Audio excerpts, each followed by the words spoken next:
নমস্কার, শুভ সন্ধ্যা। শাশ্বতী সিনহা টক্সে আপনাদের সবাইকে স্বাগত। আপনারা শুনছেন শ্যামল গঙ্গোপাধ্যায়ের শাহজাদা দারা শুকো। 14। আগ্রা যাবার শাহী সড়কের ওপর বিলোচপুর, পেছনে দিল্লি, সামনে আগ্রা। দুপাশে মাঝে মাঝে গেহুঁর ক্ষেত, পাকা গমের ওপর পাখির ঝাঁক। এমনিতেও এখানে পৃথিবীটাকে দেখতে খুব নিরীহ, নির্দোষ, কিন্তু ওরই ভেতর শাহজাদা খুররাম তার দক্ষিণী ফৌজ নিয়ে তৈরি হচ্ছিলেন।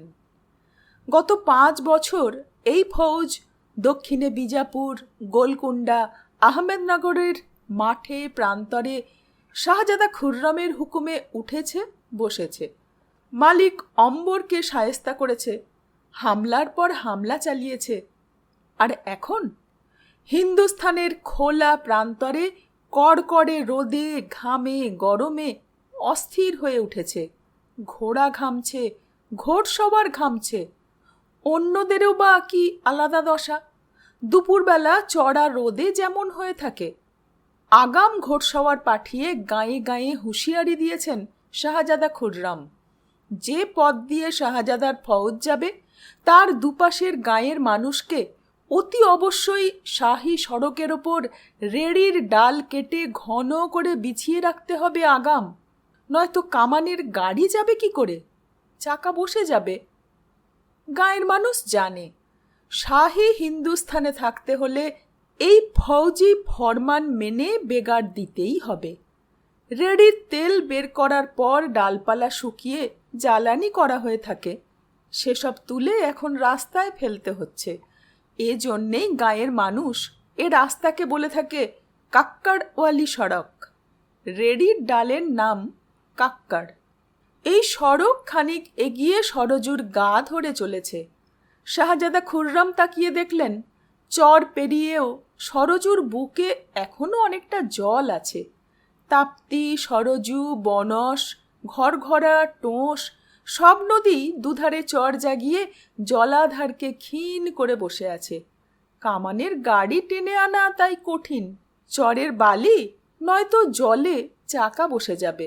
দরকার গজনল। ভাগে ভাগে কাঁধে করে এনে তীরে উঠে ফের জোড়া লাগালে আবার যে কামান সেই কামান। কিন্তু মালব বা গুর্জরের সুবেদারের তো সেই গজনল নেই। ফৌজ সাজানো প্রায় সম্পূর্ণ।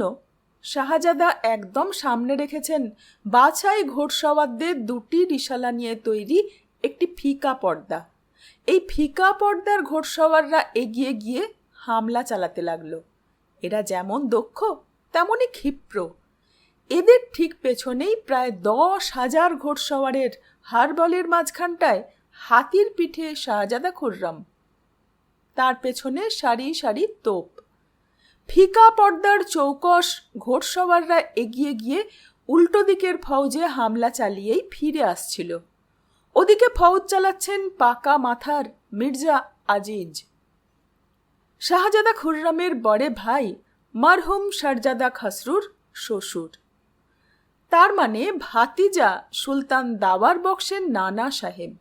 তিনি দাওয়ার বক্সের আতালিকও বটে। মির্জা আজিজের মেয়ের ছেলেই তো দাওয়ার বক্স। খুররামের মতলব ছিল ফিকা পর্দার ঘোড়সওয়ারদের উস্কানিতে মির্জা আজিজ তার ফৌজ নিয়ে এগিয়ে আসবেন। গোলার আওতায় এসে গেলেই শাহজাদা খুররামের পেছন থেকে তোপ দাগা শুরু হয়ে যাবে। তোপে দুশ্মন 9-6 হয়ে গেলেই লড়াকু হাতির দল ছেড়ে দেওয়া হবে। তাদের পেছন পেছন এগিয়ে যাবে বন্দুকচি, ধানুকির দল। পদাতিকরা তো আছেই, আছে উজবেক কুকুর। মোট 30টা লড়াকু হাতির গায়ে সেই শেষ রাতে লোহার বর্ম আটা হয়েছে। ঘি, চিনি, জব, আখ ছাড়াও বেশ খানিকটা করে শরাব খেয়ে হাতিগুলো এখন রীতিমতো ফুর্তিবাজ। তাদের দাঁতের দুদিকে তলোয়ারও বেঁধে দেওয়া হয়েছে। তলোয়ারের দুদিকেই ধার। দুশ্মনের ভেতরে পড়ে মাথা নাড়লেই অনেকখানি কাজ হয়ে যাবে। তোপে ছয়ছত্র হয়ে পড়লে এই হাতি গিয়ে দুশ্মনের লোকজনের ভেতর দাপাবে। কিন্তু শাহজাদার মতলব মতো কিছুই হচ্ছিল না। খোলা প্রান্তরের ভেতর হাতির গা ঘেমে উঠেছে শুধু। মির্জা আজিজ পাকা জানবাজ, তিনি বাদশাহ জাহাঙ্গীরের পতাকা নিয়ে লড়তে নেমেছেন। শাহজাদা খুররামের ফাঁদে পা দিলেন না। শাহজাদা খুররামের কপালে ভাঁজ পড়ল। গুর্জর বা মালব কোনো সুবার ফৌজি এসে পৌঁছল না। তিনি ধরেই রেখেছিলেন গুর্জর, মালব, দক্ষিণ 3 সুবার ফৌজ একসঙ্গে আগ্রার কাছাকাছি গিয়ে দাঁড়ালে বাদশাহ বেগম নূরজাহানের পরোয়া না করেই রাজধানীর মনসাবদাররা তাদের ফৌজ নিয়ে তার দিকে চলে আসবে।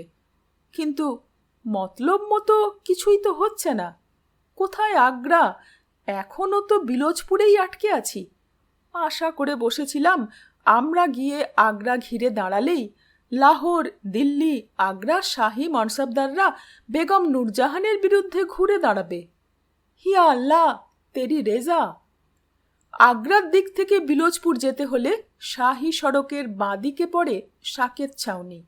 মির্জা আজিজ সেখান থেকে ফৌজ নিয়ে শাহজাদা খুররামের মুখোমুখি দাঁড়িয়ে আছেন। টিলার ওপর থেকে তিনি সবই দেখতে পাচ্ছিলেন। নিচে দূরে উল্টো দিকে হাতির পিঠে শাহজাদা খুররাম, এতই দূরে যে বন্দুকের নিশানার ভেতর পড়ে না। মির্জা দাঁতে দাঁত ঘষে ঘোড়ার মুখ ঘুরিয়ে পেছন দিকে ছুটে গেলেন। পদাতিক ধানুকিদের ভেতর ঘোড়ার পিঠে নিজের নাতির মুখখানা দেখতে পেলেন মির্জা আজিজ। সুলতান দাওয়ার বক্স তখন ধানুকিদের ঠিকমতো দাঁড় করাচ্ছিলেন। শাহজাদা খসরুর পয়লা আওলাদ দাওয়ার বক্সের এখন ঠিক 17। মির্জা আজিজ দেখলেন নাতি তার জামাইয়ের মতোই লম্বা হয়ে উঠেছে, তেমনি চওড়া ধাঁচ, মস্ত মাথা, কালো চুলে ভর্তি। এ কি নানা সাহেব, আপনি এখন এখানে? দাওয়ার বক্সের এ কথায় একগাল হেসে মির্জা আজিজ বললেন, তোমায় একটা জিনিস দেখাতে এলাম, দেখবে এসো। ঘোড়ার পিঠেই নানা সাহেবের পেছন পেছন টিলায় উঠে এলো দাওয়ার বক্স। কি? ওই দেখো, ওই যে হাতির পিঠে। হ্যাঁ, দেখেছি। কে বলো তো? চাচা হুজুর, শাহজাদা খুররাম। এ লড়াইয়ে আমার পয়লা নিশানা। বলতে বলতে মির্জা আজিজ দূরে শাহজাদা খুররামের দিকে তাকিয়ে ঘোড়ার রাশ টেনে ধরলেন। শাহজাদা খুররাম যে অস্থির হয়ে পড়েছেন তা বুঝতে পারলেন, নইলে বেহুদা অমন তোপ খরচ করে কেউ?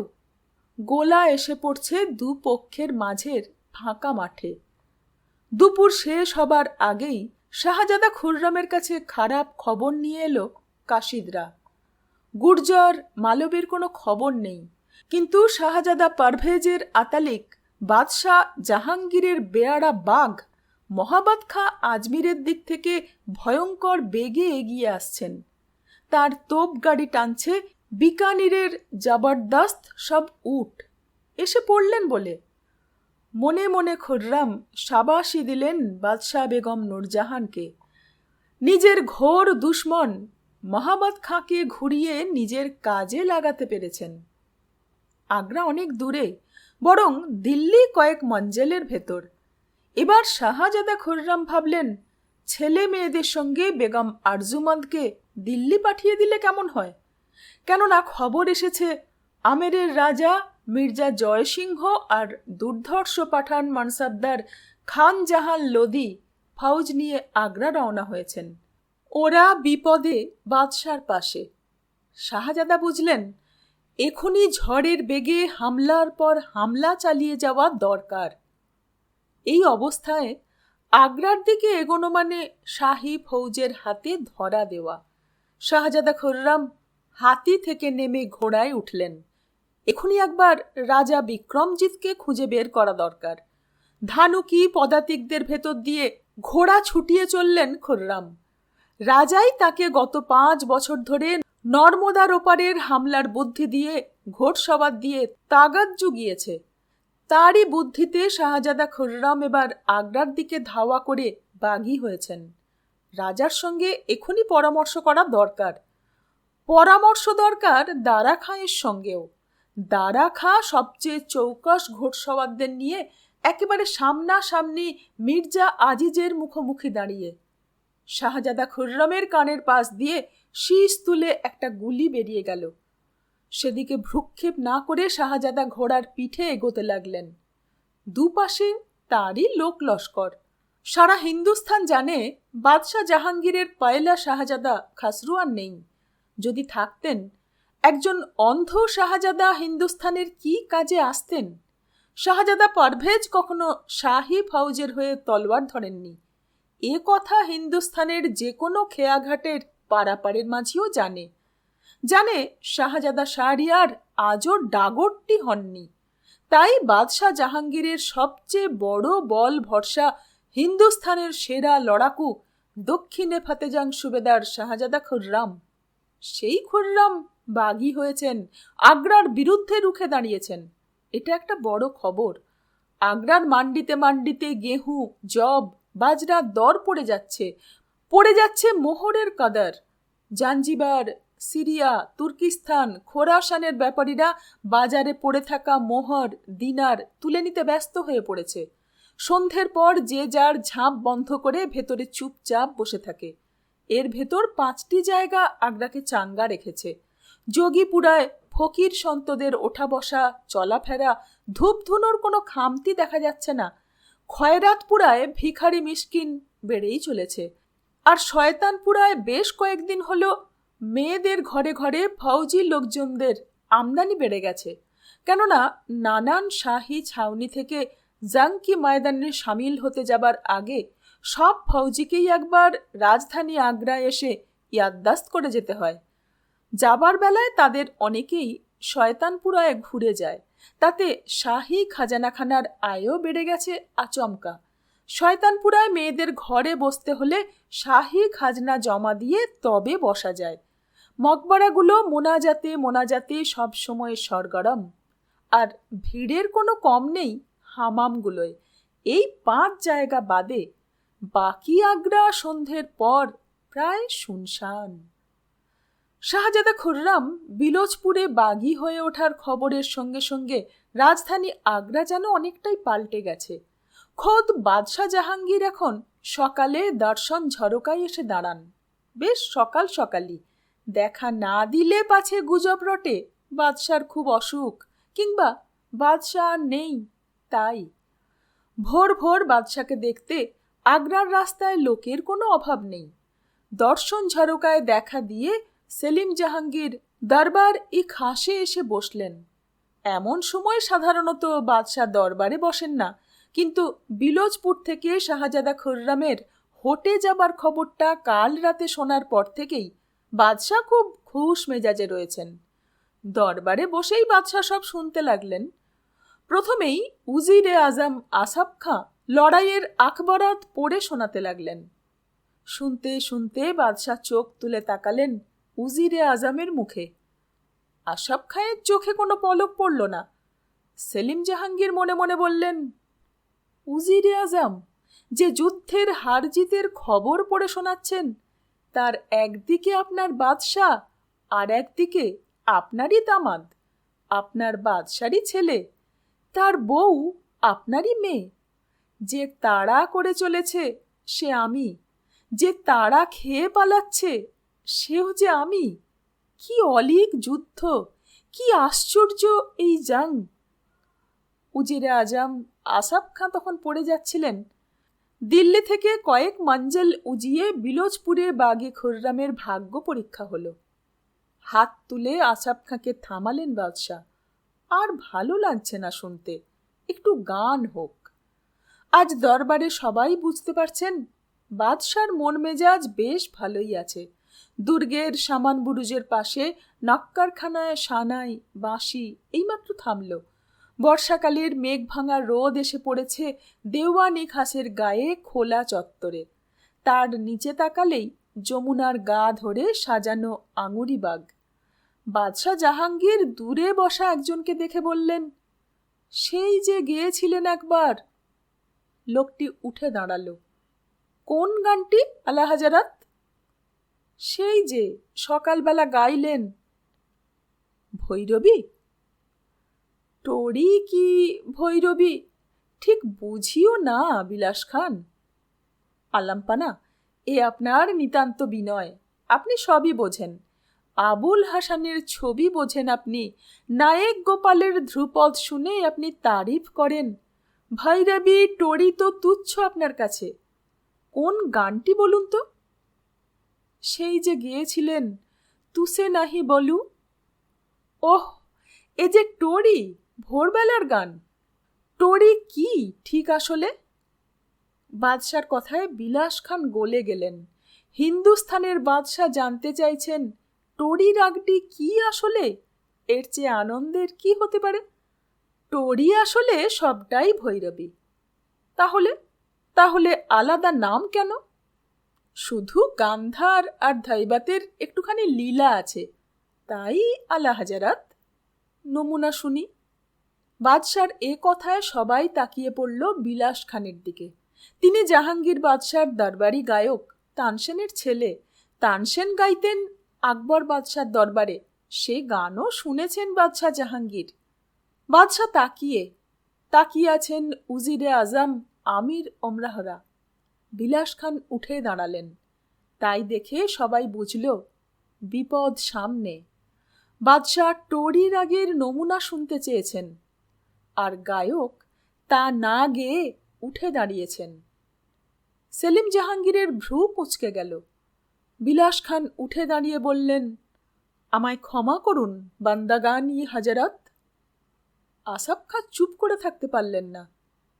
কি ব্যাপার? বিলাস খান খুব করুণ স্বরে বললেন, অন্য কিছু গাইতে বলুন, আমি গাইছি। কেন, টড়ির কি হলো? টড়ি আমি গাইতে পারবো না। বিলাস খানির সঙ্গী কিঙ্গিনা বাজিয়ে অল্প বয়সী ছোকরার বুক কেঁপে উঠল। এ যে বাদশার মুখের ওপর না বলা, এমন বেতামিজির জন্যে গর্দান হারানো কিছু না। কেন পারবেন না? সারা দেওয়ানি খাসে টু শব্দটি নেই। বিলাস খান খুব আস্তে বললেন, সবাই জানেন আমি বেহিসাবি মানুষ, গান নিয়ে থাকি। তা একবার পূর্ণিমার পর দেখি হাতে একটাও আশরাফি নেই। শাহী দরবার তো আপনার সব খরচা দিয়ে থাকে। তা দেয় আলা হাজারাত, আমার কোনো অভিযোগ নেই। কিন্তু খরচ খরচা কুলিয়ে উঠতে না পেরে আমাকে গয়ানাথ চৌধুরীর গোলায় যেতে হয়েছিল। বাঞ্জারা গয়ানাথ। সব গুলিয়ে যাচ্ছিল বাদশাহ জাহাঙ্গীরের। কোথায় টড়ি রাগে গান, আর কে এক চৌধুরী গয়ানাথ? অবাক হয়ে জানতে চাইলেন বাদশাহ, টড়ির সঙ্গে গয়ানাথ আসছে কোত্থেকে? বাদশাহ সেলিম জাহাঙ্গীর ভালোই জানেন তসবিরওয়ালা, ফান্দাকার, শায়ের, মাউসিকার, গাইয়েরা কিছু অন্যরকম হয়। তাদের ব্যাপারটাই এলোমেলো। সব কিছুর পেছনে তাদের একটা করে কাহানি থাকবেই। আলা হাজরাত, আমি চৌধুরী গয়ানাথের গোলায় টড়ি রাগটা বাঁধা রেখে 300 আশরাফি কার্জ নিয়েছিলাম। বাদশাহ জাহাঙ্গীর অসম্ভব অনেক কিছুই শুনেছেন, দেখেওছেন, কিন্তু গানের রাগ বাঁধা দিয়ে ধার নেওয়া শোনেননি, দেখেনও নি। বললেন, রাগ বাঁধা দিয়ে? হ্যাঁ আলা হাজরাত, আমার নামের সঙ্গে টড়ি রাগটা জড়িয়ে গেছে তামাম হিন্দুস্থানে। তা আমি যখন ধার চাইলাম, চৌধুরী গয়ানাথ টড়ি রাগটা বাঁধা রেখে 300 আশরাফি দিলেন। কর্জ শোধ না হওয়া অবধি তো ও রাগ আমি কোথাও গাইতে পারবো না। গাইতে হলে আশরাফিতে গয়ানাথকে সুধে তবে টড়ি ছাড়িয়ে এনে গাইতে পারি। বাদশাহ জাহাঙ্গীরের মেজাজ আজ খুবই শরীফ। তিনি হেসে হাত তুলে কি এক ইশারা করতেই একজন উঠে গেল। খানিক পরে লক্ষ্য করলে দেখা যেত দুর্গ থেকে এক ঘোড়সওয়ার তীর বেগে বেরিয়ে বিয়ানার দিকে ছুটল। আগ্রা শেষাশেষি বিয়ানা যাবার পথেই চৌধুরী গয়ানাথের গোলা। সকালবেলাতেই গোলার দুয়ারে ঘোড়সওয়ার দেখে ঘাবড়ে গেল লোকজন। ঘোড়সওয়ার 300 আশরাফি বোঝাই খেরিয়া থলেটা ঝমঝম করে বাজিয়ে বলল, চৌধুরীজিকে ডাকো। একজন এগিয়ে এসে বলল, চৌধুরীজি তো নেই। কোথায় তিনি? আমি শাহী দেওয়ানখানার কাছারি থেকে আসছি। তিনি তো এখানে নেই। কোথায় গেছেন? এবার গোলার সেই লোকটি হাউ হাউ করে কেঁদে পড়ল। কয়েকদিন হলো শাহজাদা খুররাম তাকে বিলোচপুরে ধরে নিয়ে গেছেন। ধরে নিয়ে গেছেন কেন? হিন্দুস্থানের জায়গায় জায়গায় চৌধুরী গয়ানাথের গোলা আছে। শাহজাদার ফৌজ যাতে ঠিকমতো রসদ পায় সেজন্যে শাহজাদা খুররাম চৌধুরীজিকে ধরে নিয়ে গেছেন বিলোচপুরে জামিন হিসেবে। আসলে গয়ানাথ তখন আর বিলোচপুরে নেই। শাহজাদা খুররাম পিছু হটছিলেন। সেই সঙ্গে কড়া পাহারায় চৌধুরী গয়ানাথকেও নিয়ে যাওয়া হচ্ছিল। পথে তার অনেক গোলা, সেখান থেকে গেহু জব পাওয়াটা নিশ্চিত করতেই শাহজাদা তাকে আটকে রাখলেন। বিলোচপুরে দিন রাত কিভাবে কেটে যাচ্ছিল তা হিসেব করে বোঝার মতো মনের অবস্থা শাহজাদা খুররামের ছিল না। তিনি দম ফেলার সময় পাননি। একই মির্জা আজিজের ফৌজ, তার উপর মহাবত খাঁ এসে ঝাঁপিয়ে পড়লেন। তার ঘোড়সওয়ারদের মাঝখানে হাতির পিঠে শাহজাদা পারভেজ। আগ্রাকে যতটা দুর্বল ভাবা গিয়েছিল তা নয়। শাহজাদা খুররামের ফৌজে বুদ্ধি বল দুই জুগিয়ে আসছেন রাজা বিক্রমজিৎ। তিনি বেশ কিছু আশরাফি দিয়ে মহাবত খাঁয়ের বাদশাহী ফৌজের বড় লড়াকু আবদুল্লাহ খাঁকে বশে এনেছিলেন। এ ব্যাপারটা রাজা বিক্রমজিৎ আর কাউকে না বলে নিজের ভেতরেই রেখেছিলেন। জোর লড়াইয়ের ভেতর মহাবতের বিশ্বস্ত আবদুল্লাহ খাঁ তার ফৌজ নিয়ে শাহজাদা খুররামের দিকে চলে এলো। সঙ্গে সঙ্গে সুখবরটা খুররামের একেবারে সামনের বাহিনীর মাথা দারা খাঁকে জানাবার জন্যে রাজা বিক্রমজিৎ ঘোড়ার পিঠে উঠে ছুটলেন। চারদিকে তখন বৃষ্টির মতোই বাদশাহী গোলা এসে পড়ছে।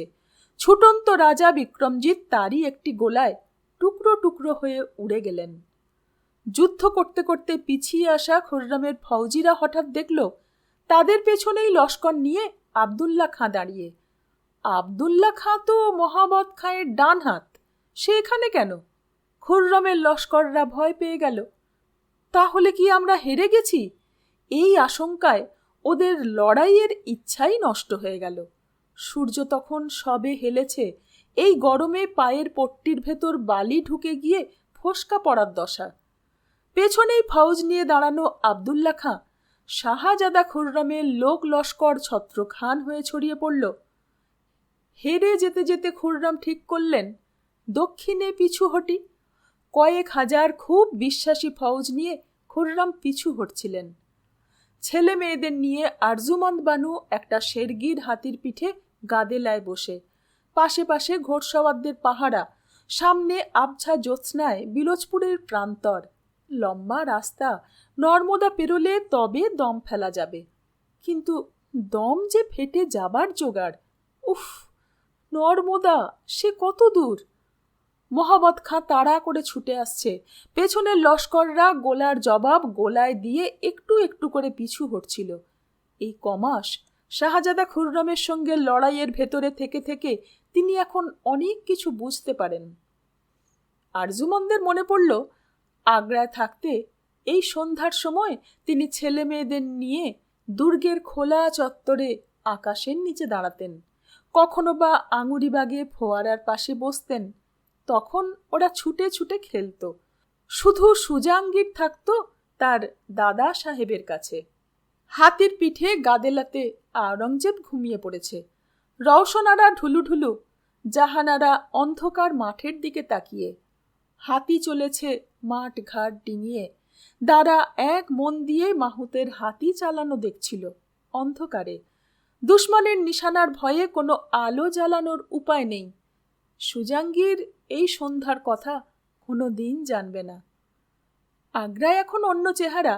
সন্ধে হতেই আগেকার আগ্রা আগ্রায় ফিরে এলো। বাদশাহ জাহাঙ্গীরের পেছনেই যে শাহী ফৌজ, এখন এ কথাটা সারা হিন্দুস্থানে জলের মতো পরিষ্কার হয়ে গেছে। বিদেশি ব্যাপারীরা বাজার থেকে লগ্নি গুটিয়ে ফেলতে ব্যস্ত হয়ে পড়েছিল। এখন তারা আবার আগের মতোই ঢিলাঢালা হয়ে উঠেছে। শাহজাদা খুররাম যত বড় লড়াকুই হন না কেন, বাগী হলে আগ্রা তাকে শায়েস্তা করতে জানে। একথা এখন আগ্রার বাতাসে। সন্ধ্যার সরাইখানায় আবার ভিড় উপচে পড়ছে। শয়তানপুরার গায়েই আগ্রাওয়ালি রেহানা তার কোঠা ঘরে মুজরোয় বসেছে সন্ধে সন্ধে। বিলোচপুর ঘিরে আগ্রা যত গরম হয়ে উঠেছে ততই রেহানার কারবারে ঢিলে গেছে গত কিছুদিন। অনেকদিন পরে আজ ঝাঁপ খুলে বসেছে রেহানা। পায়ে দামি নাগরা, নাগরার বাইরে ঝমঝমানো পায়জোর, গায়ে মসলিন, হাত হেনায় রাঙানো। আগ্রা দুর্গে বাদশাহ শাহজাদার ভেতর এক একটা কি হবে, আর অমনি তার জ্বলুনি পুড়ুনি সইতে হবে তার মতো মুজরো করা সামান্য একটা মেয়েকে। এ একদম ভালো লাগে না রেহানার। সে বহুদিন আগে শেখা একটা ভজন গাইছিল গুনগুন করে। উলট জলে মিন চলে, বহি যায় গজরাজ। ফিরিয়ে ফিরিয়ে গাইছিল। উল্টো স্রোতে মাছ সাঁতার কেটে বেরিয়ে যায়, আর সেই স্রোতেই হাতি ভেসে যায়। সবই খোদার ইচ্ছে, আল্লাহর রহম। তিনি যাকে দয়া করেন সেই উতরে যায়। গাইতে গাইতে আগ্রাওয়ালি রেহানা নিজের মনে মনেই বলে উঠল, আহারে। আর গাইতে পারল না রেহানা। সে চোখের সামনে যেন দেখতে পাচ্ছে 4-4টি কচি ছানাপোনা নিয়ে আর জুমন্ত বানু জঙ্গলে জঙ্গলে ঘুরে বেড়াচ্ছেন, আর শাহী ফৌজ তাড়া করে নিয়ে চলেছে তাদের। শাহজাদা খুররামের সুন্দর 2 চোখ ঝিমিয়ে পড়েছে। আহা, মাসুম বাচ্চাদের এই কষ্ট সহ্য করা যায় না। কেন যে শাহজাদারা সময় হবার আগেই মসনাদে লোভ করে বাঘী হয়, হেরে গিয়ে চোখ হারায়, নয়তো মুন্ডুটাই হারায়। এমন সময় কাঁচা পাকা একগাল দাড়ি নিয়ে একটা লোক ঘরে ঢুকল, গায়ে গেরুয়া রঙের আংরাখা। খুশি হলো রেহানা। এমন মাঝবয়সী গাহেকি রেহানাদের পছন্দ বেশি। গান শুনে বড় জোর 2-4 পাক নাচ দেখে এদের পেট ভরে যায়। কিছু খেলো কি খেলো না, গালিচায় ঘুমিয়ে পড়ে। কাক ভোরের আগে উঠে চলে যায়, কোনো রকম বিরক্ত করে না। এখন বিলোচপুরের লড়াই ফেরত কোনো উজবেক আহে দিয়ে এলে তো ফেরানো যেত না তাকে। তার চেয়ে এই ভালো। লোকটিকে খাতির করে পানের বাটা এগিয়ে দিল আগ্রাওয়ালি রেহানা। পান না নিয়ে লোকটি জানতে চাইল, কি যেন গাইছিলে একটু আগে? রাস্তা দিয়ে যেতে যেতে কানে লাগলো। ও কিছু না, আপনি ভালো করে বসুন, তারপর হুজুর ফরমায়েশ করুন। যা সামান্য জানি তাই শোনাবো। ওই গানটি শুনবো, আমার চেনা গান। আগ্রাওয়ালি রেহানা গলা ছেড়ে ধরল। উলট জলে মিন চলে, বহি যায় গজরাজ। দাড়িওয়ালা সঙ্গে সঙ্গে ফিরতি চালে গেয়ে উঠল, জো যাকে সাড়ান লায়ে ভাই, শো রাখে তাকে লাজ। রীতিমতো ভালো গলা। রেহানা গুটিয়ে গেল, অবাকও হলো। এমন লোক তো এসব কোঠা ঘরে এসে হাজির হয় না। কোনো দলছুট রসিক নয় তো? রেহানা হাতের কিঙ্গিনা থামিয়ে ফেলেছিল, তুলে নিয়ে ফের তারে আঙুল বোলালো। আপনার তো বেশ সাদা গলা, ধরুন। না, আসছি লাহোর থেকে, যাব বৃন্দাবন। পথে দাঁড়িয়ে পড়লাম তোমার গলায় দোহা শুনে। দোহা? হ্যাঁ, তুমি জানো না? আমি এমনি শুনে শুনে গলায় তুলে নিয়েছিলাম ছোটবেলায়, ভুলেও গিয়েছিলাম। আজ অনেক দিন পরে ফের মনে এলো। কার দোহা? এবার দাড়িওয়ালা লোকটি হঠাৎ উঠে দাঁড়িয়ে গেরুয়া আংরাখার ভেতর থেকে একটা ছোট্ট একতারা বের করল। রেহানা তো চমকে উঠেছিল, ছোড়া বের করবে নাকি? একতারার সঙ্গে বেরোলো ছোট মতো লোহার চিমটে। বাঁ হাতের লোহার বালায় লেগে তা বেজে উঠতেই লোকটা যেন পাগল হয়ে গেল। ঘরের মাঝখানটায় গালিচার পরোয়া না করেই নাচতে শুরু করেছিল। নাচে আর গায়, গায় আর নাচে। স্রেফ একটি কলি, জাতি জুলহা নাম কবিরা, বলি বলি ফিরে উদাসী। যেমনি দরাজ তেমনি ভরাট। অভ্রের জোরালো আলোয় লোকটিকে বেশ সুন্দর লাগতে লাগলো রেহানার। থামেই না, খানিক বাজায় আবার গায়, গাইতে গাইতে গানে ডুবে যায়, আবার বাজায়। এত দিনকার এত বড় ঘর আজ যেন খুব ছোট হয়ে এসেছে। ফিরে উদাসীতে এমনই একটা মন ফাঁকা করা টান। রেহানা বসা অবস্থায় চুপ করে দেখছিল। দেখতে দেখতে যেন স্বপ্নের ভেতরেই দেখল মানুষটা থেমেছে, থেমে ধামসানো গালিচায় বসে পড়ল। বসে বলল, কিছু খেতে দাও, বড্ড খিদে পেয়ে গেল। আপনাকে তো এখানকার কিছু দেওয়া যাবে না। কি আছে, দাও না। আমি গানেওয়ালি, শরাব আছে, বলেন তো সরাইখানা থেকে কাবাব দুনিয়া যা কিছু আনিয়ে দিই। না, লাগবে না, তোমার ওই শরাবই দাও। খেলে নিশ্চয় খিদে মিটে যাবে। খেলে খিদে বাড়ে, তাই দাও। আহারে, বড় সুখ হলো আজ গান গেয়ে। দিতেই ঢকঢক করে অনেকটা খেয়ে গালিচাতেই গড়িয়ে পড়ল মানুষটা। এ তো বড় মুশকিল, গালিচা জুড়ে গড়িয়ে পড়া মানুষটাকে নিয়ে এখন কি করা যায়। শরাব দিতেই পানির মতো ঢকঢক করে খেয়ে নিল, যেন অনেক দিনের তৃষ্ণা। এ তো এখন উঠবে না। অথচ অনেক দিন পরে ঝাঁপ খুলে আজ সেজে গুজে তৈরি হয়েই বসেছিল রেহানা। ঝাড়পোছ করে ধরানো বাতিদানে দিব্যি আলো, থালায় রাখা সেউতির গন্ধের সঙ্গে গুগগুলের গন্ধ মিশে গরমকালের সন্ধ্যের বাতাসে ঝুলে আছে।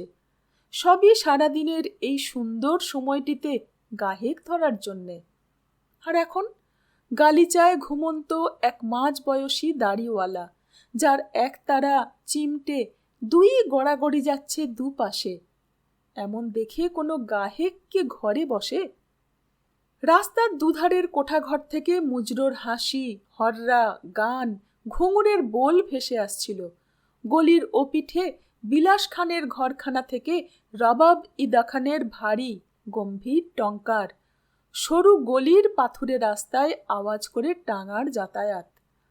আগ্রাওয়ালি রেহানার সস্তায় কেনা একটি গোলামও আছে। লোকটা পূব দেশের, বোবা, বয়রা, পুঁজো। এক মনে রসুইখানায় মশলা পিসছে। খদ্দের বুঝে রান্না চাপে এসব কোঠা ঘরে। আজ যে কি রান্না হবে তার কোনো ঠিক নেই। বোবা বয়রাকে ডেকে কোনো লাভ নেই, বোঝাতেই সময় চলে যাবে। দাড়িওয়ালা ঘুমন্ত লোকটাকে টেনে পাশের ঘরে সরাবার জন্যে হাত লাগালো রেহানা। যতটা লম্বা ততটা ভারী নয়। টানতে গিয়ে গায়ের গেরুয়া আংরাখা গালিচায় গুটিয়ে গেল। পাতের মতো সাধু শরীর, নাইকুণ্ডুলির বাঁদিকে একটা কাটা দাগ দেখে ঝুঁকে পড়ল আগ্রাওয়ালি রেহানা। তারপর ঘুমন্ত লোকটার মুখ, মাথার চুল, গালের দাড়ি খানিক সরিয়ে ভালো করে দেখল। খুঁটিয়ে খুঁটিয়ে দেখে উঠে দাঁড়ালো রেহানা। বিড়বিড় করে বলল, ও তুমি তাহলে সাধু হয়েছ এখন? বলতে বলতে রেহানা এলো পাথারি দৌড়ে ভেতর ঘরে গেল। তারপর সে ঘর পেরিয়ে ভাঙা জিনিসপত্রের জঞ্জাল হাটকাতে লাগলো। শেষে তার ভেতর থেকে শ্যাওলা পড়া একটা খাপ খুঁজে পেল। উঠে দাঁড়িয়ে খাপ থেকে একখানা ছুরি বের করল। আবছা অন্ধকারে রেহানার মুখ দেখা যাচ্ছিল না। সামনের ঘরে রেহানা ছুটে এলো। আরে, লোকটা কোথায় গেল? চারদিক তাকাতেই চোখে পড়ল কখন উঠে বসে ঘরের কোণে গিয়ে একতারার তার টান টান করতে বসে গেছে। এ কি ছুরি কেন? বলতে বলতে উঠে দাঁড়ালো লোকটি। লক্ষ্য হারিয়ে ছুরি হাতে রেহানা এবার নিশানা ঠিক করতে ঘুরে দাঁড়ালো। করো কি হলো তোমার? বেশ তো গাইলে একটু আগে। রেহানা একেবারে কাছাকাছি এসে বলল, এই ছুরিখানা চিনতে পারো? ছুরি? কোন ছুরি? বলতে বলতে লোকটির হাত থেকে তার একতারাটি খসে পড়ল। চিমটেখানা আগে থেকেই গালিচায় পড়েছিল। এই ছুরির সঙ্গে আমায় বিয়ে দিয়েছিলে, এখন মনে পড়বে কেন? অনেক দিন হয়ে গেছে তো, তাই না বসন্তলাল? লোকটি হতভম্ব হয়ে মুখ বুজিয়ে ফেলল। হ্যাঁ, আমি একসময় বসন্তলাল ছিলাম, কিন্তু কিন্তু সে তো অনেক দিনকার কথা। তুমি জানলে কি করে? এসব কথা বলার সুযোগই পেতে না যদি না তোমার ঘুম ভাঙত। ঘর গেরস্থি ছাড়ার পর আজকাল আমি ক্ষণে জাগি, ক্ষণে ঘুমোই। বলতে বলতে এক গাল হাসল লোকটি। তারপর খুব নরম করে জানতে চাইল, এত রাগ কেন শরীরে? আমিও কৃষ্ণের জীব, তুমিও কৃষ্ণের জীব। রাখো বলে ধমকে উঠল আগ্রাওয়ালি রেহানা। তাতে একটুও ঘাবড়ালো না লোকটি, হেসে বলল, আমায় ঘুমন্ত অবস্থায় খতম করে কি লাভ হতো তোমার? তুমি কে? কে তুমি? এমন ভালো গান গাও। ন্যাকা, এ জায়গা তুমি চেনো না? আগ্রার শয়তানপুরার গায়ে কারা থাকে, কারা গান গায়? এত রাইসি জায়গায় আমি কোনোদিন আসিনি। ভালো, এবার তৈরি হও। এ কি, সত্যি সত্যি আমায় মেরে ফেলবে? কে তুমি? তুমি কে গো? হাসতে হাসতে ছোড়া হাতে এগিয়ে এলো রেহানা। তার চোখে কিন্তু পলক পড়ছে না। সে শান্ত গলায় বলল, আমি তোমার সাবেক কাসবি গো। এবার চিনতে পেরেছ? কাসবি, রেহানা বাই, জৌনপুরের তওয়াইব ঘরানার সেই 7-8 বছরের মেয়েটাকে মনে পড়ে? বাঁ চোখ লাফিয়ে উঠল বসন্তলালের। সে পলকে পিছিয়ে যেতেই ছোড়া হাতে প্রায় ঝাঁপিয়ে পড়া রেহানার বাঁ পা গিয়ে পড়ল একতারাটার ফাটা লাউয়ের ওপর। সেটা তো ভাঙলই, আগ্রাওয়ালি রেহানাও পড়ে গেল ছোড়াটা মেঝেতে। তাকে দুহাতে তুলতে তুলতে বসন্তলাল বলল, তুমিই সেই রেহানা? আশ্চর্য, এত দিন পরে আবার দেখা হলো। আমি তখন কত খারাপ লোক ছিলাম। রেহানা সঙ্গে সঙ্গে উঠতে পারল না, তার পায়ের আঙুলে লেগেছে। সে চুপ করে গালিচার উপর বসে থাকলো। সামনে বসন্তলাল। বসন্তলাল নিজে নিজেই বলতে লাগলো নিজের কথা। আমার তখন বিয়ে করে করেই চলতো। জৌনপুরে তোমাদের ঘরানার 7-8 বছরের মেয়েদের নাচ গান শিখিয়ে নামকে ওয়াস্ত একজনের সঙ্গে বিয়ে দেয়। আমি সেই সব বিয়ের খাসাম হতাম। বসা অবস্থাতেই রেহানা বলল, বিয়েতে শিরচানাই আচার চুকে যেতেই তোমার মুখ দেখলাম। আমি তখন কি বুঝি? তুমি আমার চেয়ে অন্তত 15 বছরের বড় ছিলে। এখনো সেই বড়ই আছি। তখনও সব জানি না। তোমার মুখখানা দেখে বড় ভালো লেগেছিল সেই বয়সে। তোমার কাসবি হয়ে তোমার সঙ্গে থাকতে লাগলাম। কিছু ডাগরটি হয়ে একদিন দাঁতে মিশি দিলাম। সেই মিশিতে দাঁত মেজে নাথনি উতারনা আচারও একদিন হয়ে গেল। তখন তুমি কেটে পড়েছ। নাকের নথ খুলে ফেললাম। ওই ছোড়াখানার সঙ্গে আমার বিয়ে হলো তখন। সেই বিয়ের দিন থেকেই আমি পুরোপুরি কাসবি হয়ে গেলাম। সেই থেকে আগ্রায়? দূর, এই বুদ্ধি নিয়ে তুমি সুরাটে সাধু হয়েছ? এক লাফে আগ্রায় আসা যায়? লাহোর মুলতান হয়ে সুরাটে নেমে এলাম। একদিন আর থাকতে না পেরে বন্দরে ফিরিঙ্গিদের জাহাজে পালিয়ে গিয়ে আমরা 3 কাসবি আশ্রয় নিলাম। সাহেব হলে কি হবে, পুরুষ মানুষের স্বভাব তো যাবার নয়। জাহাজ হয়ে উঠল দরিয়ায় ভাসন্ত আর এক দোজক। তারপর পর্তুগিজরা আমাদের হুগলি বাজারে নিয়ে গিয়ে 3 মাস পরে বেচে দিল। সেখান থেকে ঘুরতে ঘুরতে আমিও অনেক ঘুরলাম রেহানা। জৌনপুর থেকে মথুরা, সেখান থেকে গাজীপুর, তারপর অনেক দেশ। কিচ্ছু মনে নেই আমার। একদিন এক সাধু গাইছিল, ক্যা তেরা সাহেব বহরা হ্যায়। কিরে, তোর ওপরওয়ালা আল্লাহ কি কালা? এত জোরে আজান দিচ্ছিস? শুনে তো আমি থ। পরের কথা শুনে আমার গা পাথর হয়ে গেল রেহানা। কি কথা? পিঁপড়ের পায়ের শব্দ ওই আল্লাহই তো শুনতে পান। ক্যা তেরা সাহেব বেহরা হ্যায়? শুনতে শুনতে আমি পাল্টে গেলাম রেহানা। যদি আমিও পাল্টে যেতে পারতাম। বলতে বলতে আগ্রাওয়ালি রেহানা তার ভাঁজ করা মাথাটা হাঁটুর ভাঁজের ওপর রাখলে। 14 নম্বর অধ্যায় এইটুকুই। এক একটা অধ্যায় এক একটা গল্প। আপনাদের কেমন লাগছে জানাতে ভুলবেন না। সঙ্গে থাকবেন। ধন্যবাদ।